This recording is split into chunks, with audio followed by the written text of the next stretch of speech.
부산 끝자락, 오래된 항구가 내려다 보이는 30년 된 아파트 한 동.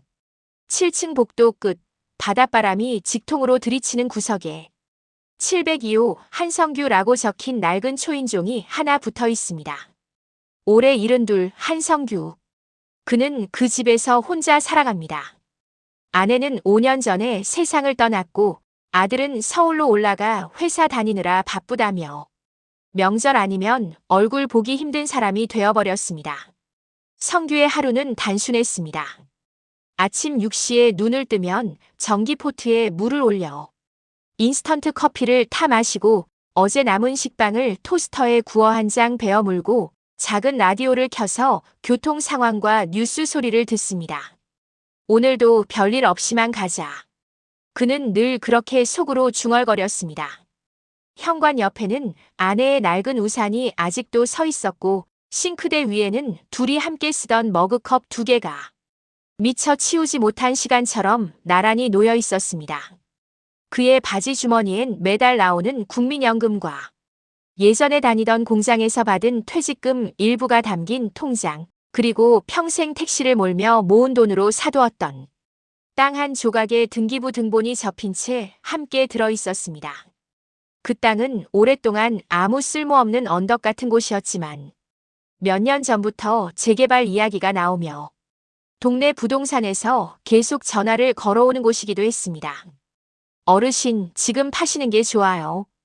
어차피 자식들 줄 거 아닙니까? 그때마다 성규는 웃으며 말했습니다. 내가 아직 안 죽었잖아요. 나이 들었다고 다 남의 건가? 그러나 속으론 언젠간 다 애들 거지 뭐. 라고 생각하며 괜히 등기부 등본을 다시 한번 펼쳐보곤 했습니다. 주민등록증 이름 위에 또렷하게 찍힌 세 글자. 한성규. 그는 요즘 들어 그 이름을 볼 때마다 이게 정말 자기 인생이 맞나, 어느새 누구의 아버지, 누구의 장인으로만 불리다 끝나는 건 아닌가 복잡한 마음이 들었습니다. 그날도 평소와 다르지 않은 오후였습니다. 창밖으로는 컨테이너 트럭들이 항구 도로를 천천히 지나다니고 있었고 7층 베란다에서는 바닷내와 기름 냄새가 섞여 올라왔습니다. 성규는 작은 전기밥솥에서 하루치만 지어둔 밥을 퍼서 김치찌개와 함께 늦은 점심을 먹고 있었습니다. 아이고 싱겁다. 혼잣말을 하며 텔레비전 속 낮드라마 소리에 귀를 반쯤 걸어둔 채로 밥을 떠먹던 바로 그때였습니다. 띵동. 오래된 초인종 소리가 거실까지 울려 퍼집니다.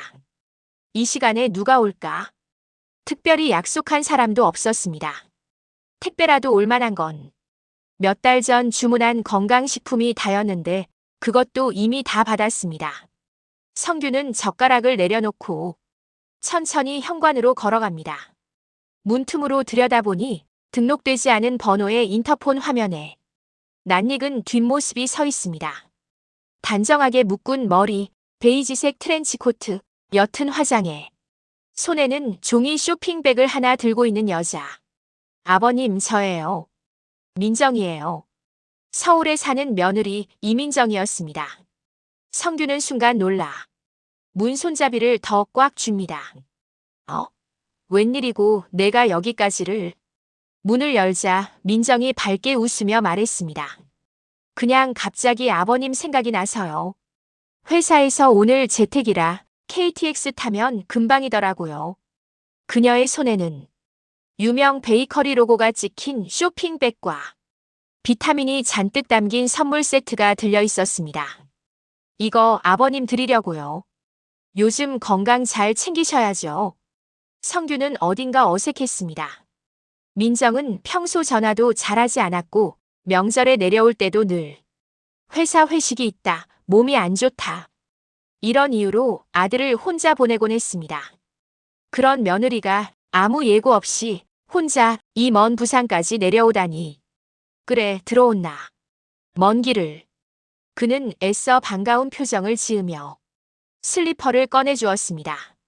거실에 들어선 민정은 집안을 둘러보며 살짝 눈살을 찌푸렸습니다. 아버님, 아직도 이렇게 혼자 지내세요?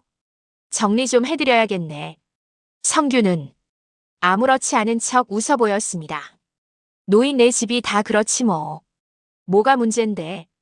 그녀는 쇼핑백에서 케이크와 빵을 꺼내 밥상 위에 올려놓고 부엌으로가 싱크대를 열어보기 시작했습니다. 아버님 약은 어디 두셨어요? 혈압약 드신다고 하셨잖아요. 저기 냉장고 위에. 민정은 약봉투를 들어 꼼꼼히 라벨을 읽습니다.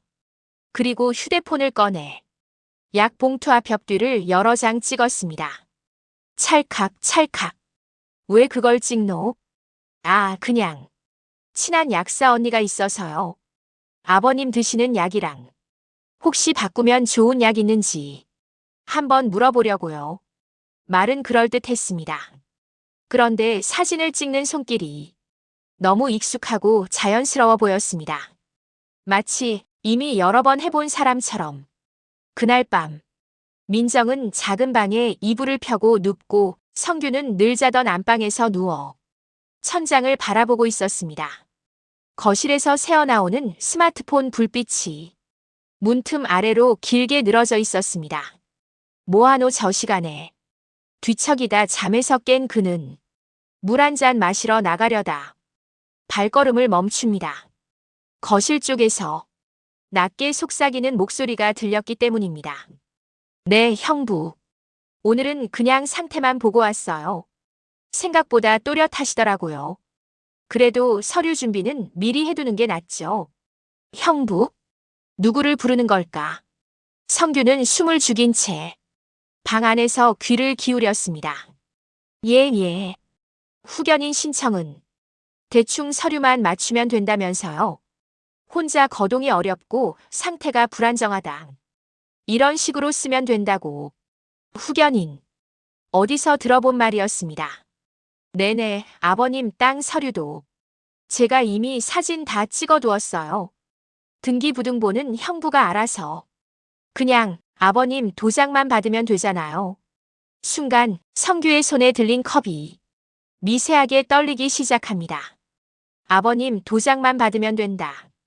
그 말이 머릿속에서 계속 맴돌았습니다. 다음 날 아침, 민정은 일찍 일어나 밥을 하고 김을 굽고 계란말이까지 만들어 차려놓았습니다. 아버님 많이 드세요. 요즘 식사 잘 못 챙겨 드시잖아요. 웬일이고 한 끼 먹자고 여기까지 내려왔나. 그는 반쯤 농담처럼 말해보았지만 민정은 웃지 않았습니다. 대신 젓가락질을 멈추고 조심스럽게 말을 꺼냈습니다. 아버님, 사실 오늘 아버님께 상의 드릴 게 있어서요. 상해. 그 단어는 늘 좋지 않은 소식을 끌고 들어오는 법이었습니다. 어떤 건데? 아버님도 아시다시피 요즘 혼자 지내시기 힘드시잖아요. 무릎도 안 좋으시고 집안에 계시다가 넘어지시면 발견도 늦고 위험해요. 민정은 준비해 온 듯 가방에서 브로슈어 몇 장을 꺼내 식탁 위에 펼쳐 놓았습니다. 여기 보세요, 아버님. 서울에 있는 고급 시니어 레지던스예요. 의사도 상주하고 식사도 다 챙겨주고 프로그램도 많고 사진에는 반짝이는 건물, 고급 식당 같은 나이 또래 어르신들이 웃으며 노래 부르는 장면이 가득했습니다. 아버님이 거길 가 계시면 저희도 마음이 편하고 뭐 서류만 잘 처리하면 국가에서 지원도 좀 나오고. 성규는 묵묵히 듣고 있다가 한마디만 물었습니다. 그럼 내 집은? 민정은 미세하게 눈을 피했습니다.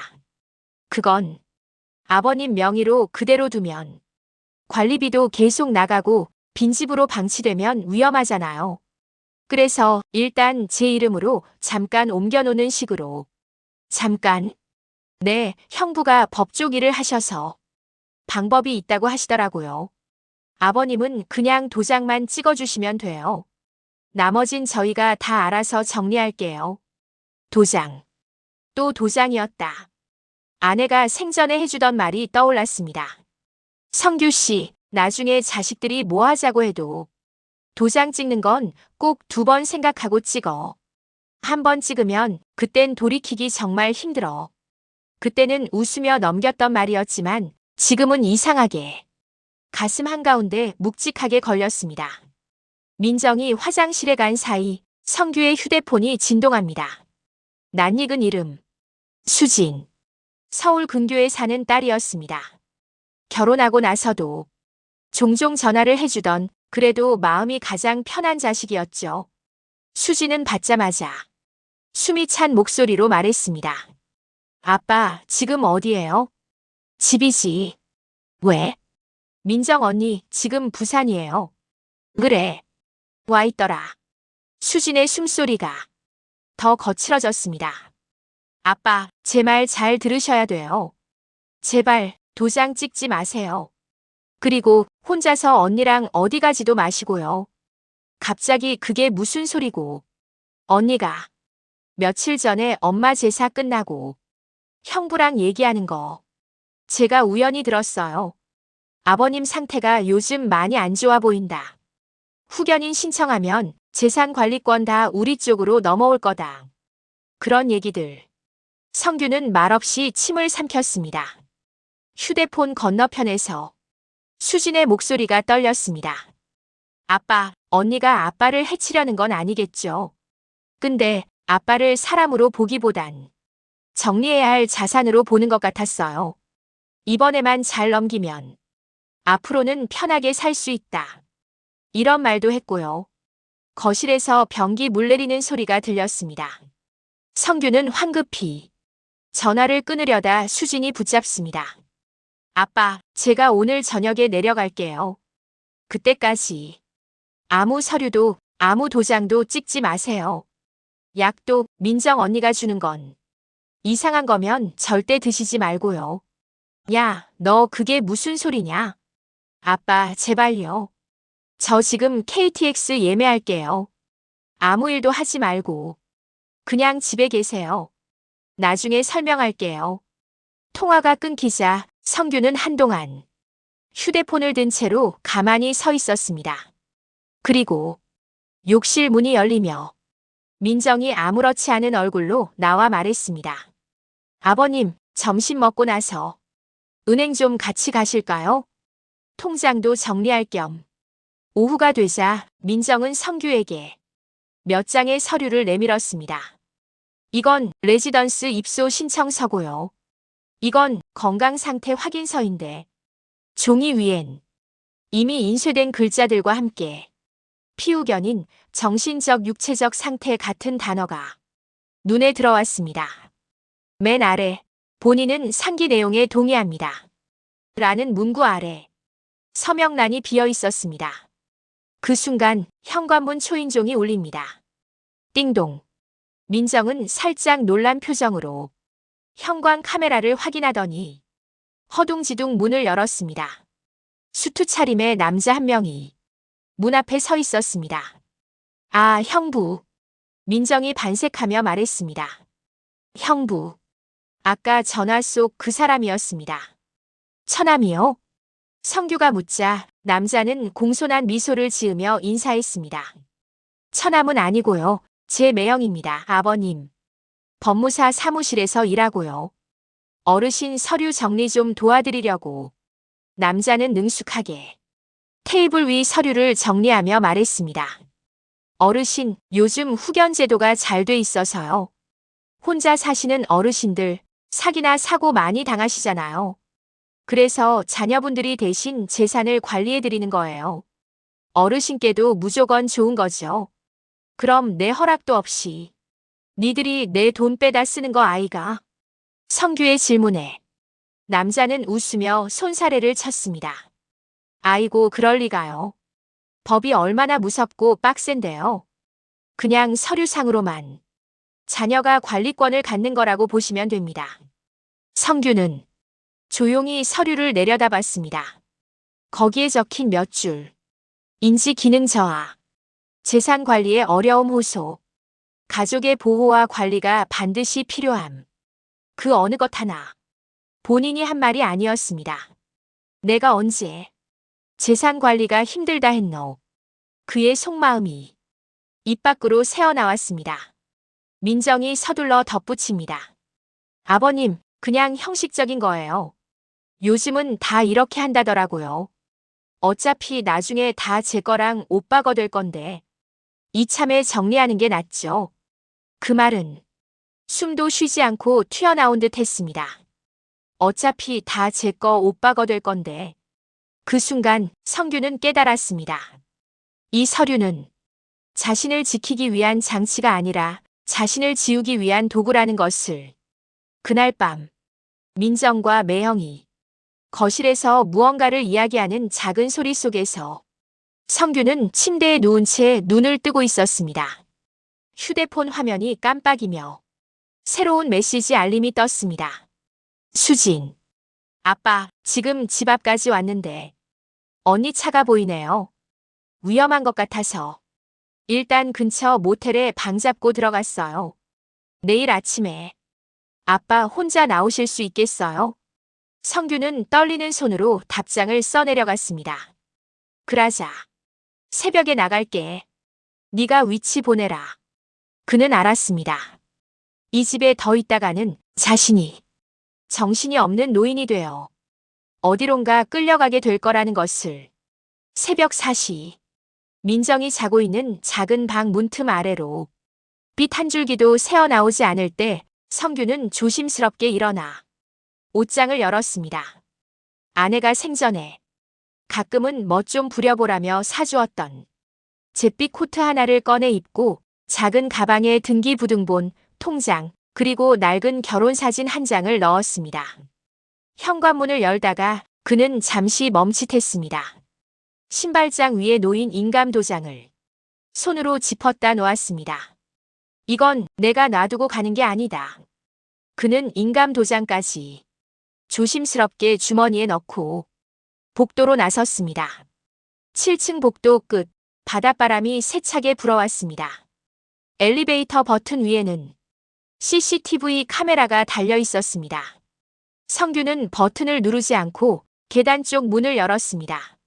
한층 내려갈 때마다 무릎이 쑤셨지만 멈추지 않았습니다. 택시 기사 30년 했는데 계단 몇 층 못 내려가겠나. 스스로를 다독이며 7층에서 지하 1층까지 천천히 그러나 확실하게 내려갔습니다. 새벽 공기는 날카롭고 차가웠습니다.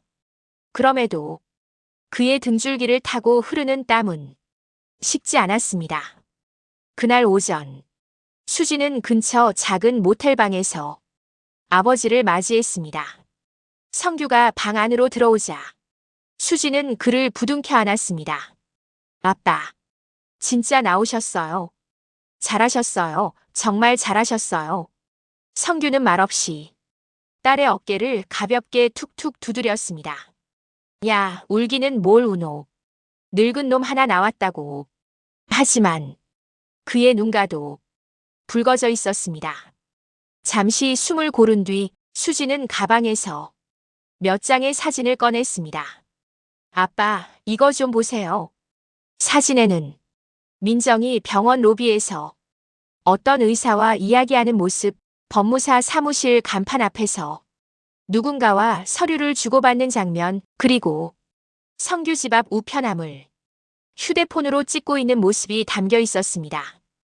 이거 친구 남편이 찍어준 거예요. 언니가 너무 수상해서 며칠간 좀 지켜봐 달라고 했어요. 사진 뒤엔 짧은 메모가 적혀 있습니다. 후견인 신청 서류, 이미 준비 완료된 듯 당사자 동의 없이 진행하려는 느낌이 있음. 성규는 숨이 막히는 듯한 답답함을 느꼈습니다. 그러면 내가 계속 거기 있었으면 어떻게 됐을 낀데. 수진이 이를 악물며 말했습니다. 아빠, 법 쪽에 아는 분이 그러는데요. 저런 식으로 서류를 조작해서 판단 능력이 떨어진다고 써버리면 아빠 말은 그때부터 그냥 치매 노인의 헛소리가 된대요. 아빠가 내가 알아서 할 수 있다고 해도 안 믿어준대요. 그 말은 칼날처럼 가슴에 박혔습니다. 자신이 살아온 세월이 한순간에 판단력 떨어진 노인. 4글자로 압축되는 순간. 나는 아직 멀쩡한데. 그의 목소리는 매우 작았지만 명확했습니다. 그날 오후 수진과 성규는 근처 무료 법률 상담소를 찾았습니다. 시청 근처 복지관 3층 작은 상담실 안에서 젊은 변호사가 두 사람의 이야기를 조용히 들었습니다. 아버님, 지금 상황대로라면 두 가지를 먼저 하셔야 합니다. 첫째, 본인이 원해서 집을 나온 거라는 걸 기록으로 남기셔야 하고요. 둘째, 혹시라도 이미 누가 후견인 신청을 해놨다면 그걸 막을 준비를 해야 합니다. 변호사는 노트북을 두드려 화면을 돌려 보여주었습니다. 지금 보니까 아직 후견인 심판 청구는 안 들어왔어요.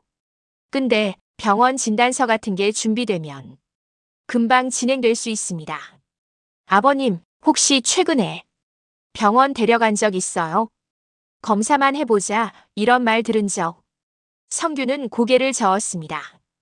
그건 없다. 근데 내 약 봉투 사진 찍고 집 구석구석 사진 찍고 그랬다. 변호사는 고개를 끄덕였습니다. 그 사진들 최악의 경우 생활 능력 저하 증거로 쓰려고 했을 수도 있어요. 일단 아버님이 이렇게 정상적으로 판단하시고 상담받으러 오신 것 자체가 큰 증거입니다. 그는 하얀 종이를 꺼내 성규에게 펜을 쥐어주었습니다. 여기에 오늘 날짜랑 시간 적으시고요. 자발적으로 거주지를 옮겼다. 후견인 신청에 동의하지 않는다. 이 문장만 직접 써주시겠어요? 성규는 오랜만에 제대로 펜을 잡았습니다. 손이 떨렸지만 글씨는 또렷했습니다. 나는 내 의지로 이 집을 나왔다. 누구에게도 내 재산 관리를 맡길 생각이 없다. 한성규. 그는 마지막 이름 석자를 적을 때 조금 더 힘을 주어 눌렀었습니다. 마치 한 번도 제대로 말해본 적 없던 자기 이름을 처음으로 세상에 외치는 사람처럼. 며칠 후 민정은 성규가 사라졌다는 이유로 경찰에 실종 신고를 했습니다. 치매 증상이 있는 시아버지가 집을 나갔어요. 혼자 두면 위험한 상태예요. 그녀의 진술은 그럴듯해 보였습니다. 그러나 경찰이 수진에게 연락을 해왔을 때 상황은 달라졌습니다. 따님 말씀이 아버님이 스스로 나와 따님 집 근처에 계신 게 맞습니까? 네, 아버지가 직접 기차 타고 오셨어요. 지금 저랑 같이 계시고 정신 아주 멀쩡하세요. 원하시면 바로 통화 연결해 드릴게요. 수진이 휴대폰을 성규에게 넘겼습니다. 예, 나 한성규요. 내가 나가고 싶어서 나왔습니다. 치매도 아니고 제 발로 걸어 나왔습니다. 경찰은 한동안 말이 없더니 천천히 대답했습니다. 어르신, 직접 한번 파출소에 들르실 수 있겠습니까? 실종 신고는 당사자 확인되면 취소해야 하니까요. 그날 저녁 파출소에서 작성된 한 장의 확인서. 본인은 실종 상태가 아님. 자발적 거주지 이동 확인. 그 종이는 어쩌면 아무 의미 없어 보이는 종이 조각일지도 모릅니다. 그러나 성규에게는 나는 사라지지 않았다는 작은 증명서였습니다. 며칠 후 민정과 남편 그리고 민정의 매형은 변호사 사무실에서 당황한 얼굴로 앉아 있었습니다. 후견인 신청은 좀 힘들겠습니다. 변호사가 말했습니다. 왜요? 정신이 좀 오락가락하셔서 우리가 대신 관리해드리려고 했던 건데. 민정이 항의하듯 말하자 변호사는 서류 몇 장을 내밀었습니다. 당사자가 직접 법률 상담을 받으러 오셨고 기록도 남겨놓으셨습니다.